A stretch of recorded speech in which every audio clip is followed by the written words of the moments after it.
gold, ability materials, gear, training materials. I have hoarded all of these, and now I will use them to build the characters and teams. I am Dogbert. I will be your guide on this journey as we try to discover if they are worth it. Hello and welcome to Worth It. I am Dogbert, here to talk about Spiderweather today, and whether she's worth it or not. We'll go over her pros and cons, where you should take her, and we also need to discuss the ISO on her. That is very important. So let's take a look at the pros. First, when she is charged, enemies can't hit anyone. She lowers their accuracy according to the text, 100%.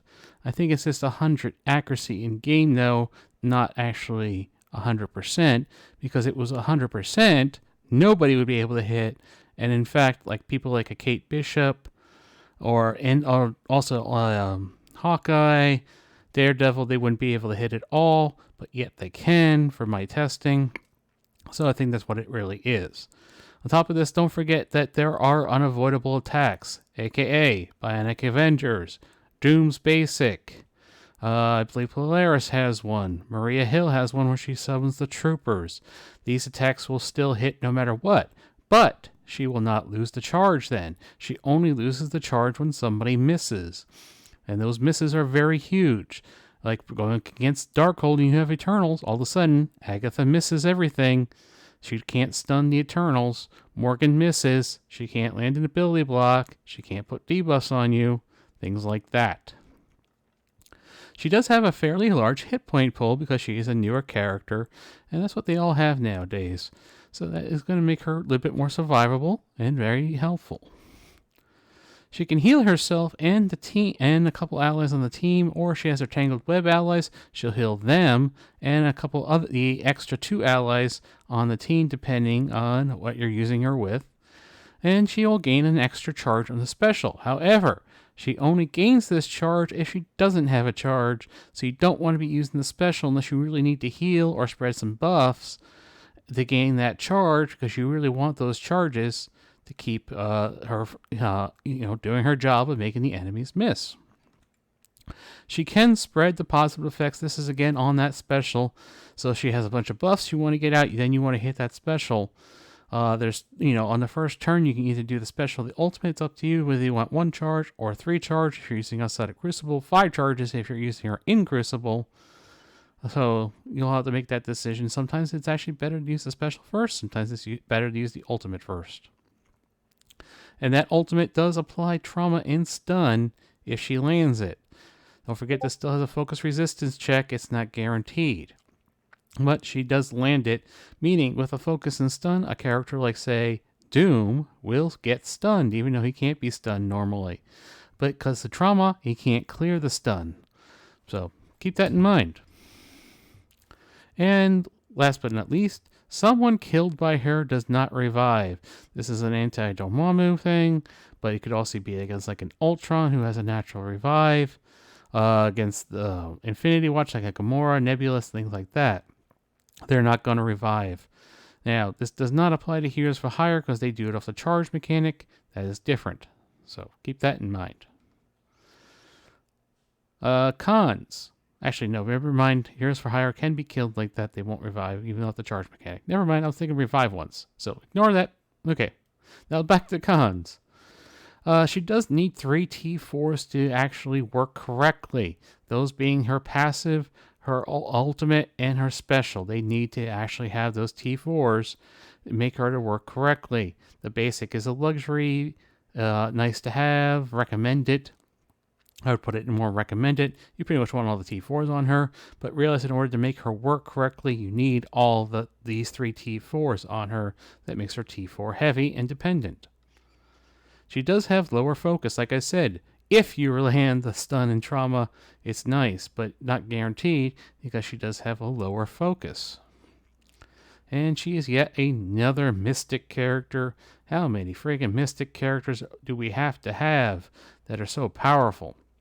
And never mind the fact you have to build her for Apocalypse, this makes her Mystic character number 6. This is putting a huge crunch on Mystic gear yet again. And she is yet another global character, so if you're looking for a Dark Dimension character, well, it's global again, so take your pick. Now, is Spiderweither worth it? Let's see. Cosmic Crucible? Yes. Raids? Yes. You can use her in raids. She's quite good. You just have to use her in the right team at the right star level and the right level. Arena? Yes. War? Yep. Dark Dimension? Yep. So I would say yes, Spiderweaver is very much worth it to build up, and you're going to have to build her up all the way to gear level 17 and level 90 to get Apocalypse anyway. And my God, should be one of your first characters you bring up there. She is that powerful and that broken once you understand why, which is basically off the misses. She's a Kestrel level character that's going to probably be around for a while because of her kit, like Emma. Or, of course, Kestrel, of course. But she doesn't do the same thing as Kestrel. Kestrel's a lot of damage. She's more a defensive character. So now let me talk about ISO. Thinking about everything we just said, how this is more of a defensive character than an offensive character, yet people still favor the first one being Striker. This is because of the basic attack hitting multiple times, but if you look at the basic attack, it's actually based off of her health pool. If she is at 100% health, she can, if you use the basic, she can attack up to 5 times, and you'll get an extra one. If she had a vulnerable or something, she'd get an extra ISO attack. And she can apply bleeds, but remember, low focus, so it doesn't always happen when she's applying those bleeds. And you're not always going to have all those attacks, because it's not guaranteed, because it goes off her health pool. I believe it's like 190, 50, and 25. I have to double check, but it's something like that. So keep those things in mind. And like I said, this is a defensive character, not an offensive character. So her basic doesn't really hit that hard. But I can see why we gravitated to Striker. I actually tried her out with Striker originally. It's okay. It's not great because in reality, you don't use the basic a whole lot. You're going to be primarily going for that special and ultimate to keep those charges up. Now, the other one is Skirmisher people were leaning to really quick. This is because of her low focus. They want to be able to land that stun and trauma, which is quite nice to do. But honestly, once you have those charges, it doesn't matter as much because they're going to miss anyway. So this is actually more of a personal preference. If you want to be able to land some debuffs, you will land those bleeds, though, probably a little bit easier. But in the age of high resistance characters, I'm not sure how much more value a lower resistance character, a lower focus character, will get out of this right now. Now here's a new one, Healer, I've seen. People are starting to like this one because she can spread the regens that she puts on herself, and she heals herself and other allies with that special.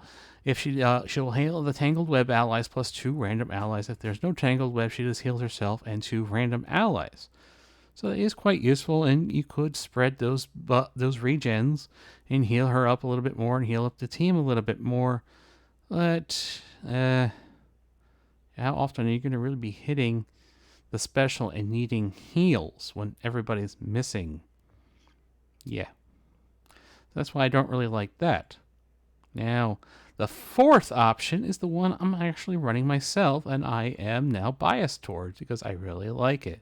And I'll give you my reasons why, because it might be a little controversial, but it's Fortifier. Yes, I am running Fortifier on Spiderweaver. I run it to protect her health pool and keep her alive longer. So, let's go to keep her alive longer. What is her purpose? Stand there with charges, make them miss. Like I said, defensive character. You know what she can't do? She can't make them miss if she's dead. She needs to be alive. The other thing is her health pool. Remember how I said, based off her health pool, that's how many times the basic hits, and that's the one that can remove negative effects. Remove those positive effects, things like that, like a deflex, and hit all those bleeds and try. Well, guess what? She needs health pool. Guess what Barrier does? Makes it so they're not hitting her health pool. This protects her health pool, makes them have to go through a barrier first in order to knock her down. So instead of maybe only getting 3 attacks, maybe I'll get 4 because I kept her about 90, or maybe I get really lucky, kept her up at 100%, and get 5 attacks. Because don't forget, outside of Cosmic Crucible, she only has 3 charges, so depending on who you're facing, the speed of the team, this is what I found in my testing, they could actually take some turns and actually hit her, which would be bad because then you lower that. But this barrier gives you a little bit more leeway. It does help her survive for longer fights. When I was taking her against some Gamma teams and some more practice modes, allowing me to punch up with A-Force and her to take them down. But I needed her to survive in order to keep getting those charges, in order to give her a chance to heal herself if she needed that special. It just really, really works out well with her. I don't know how it's going to work in Cosmic Crucible because she does get barrier in Cosmic Crucible. Maybe in Cosmic Crucible we don't want to run Fortifier. Maybe then we run Striker or Skirmisher or Healer or whatever. Pretty much the only ISO I think is the incorrect one would be Raider. But the other ones do have some arguments, and like I said, I am favoring Fortifier, believe it or not. So that's going to wrap up this edition of Worth It. I hope I gave you some good advice, and this will help you out in the future. Until next time, everybody.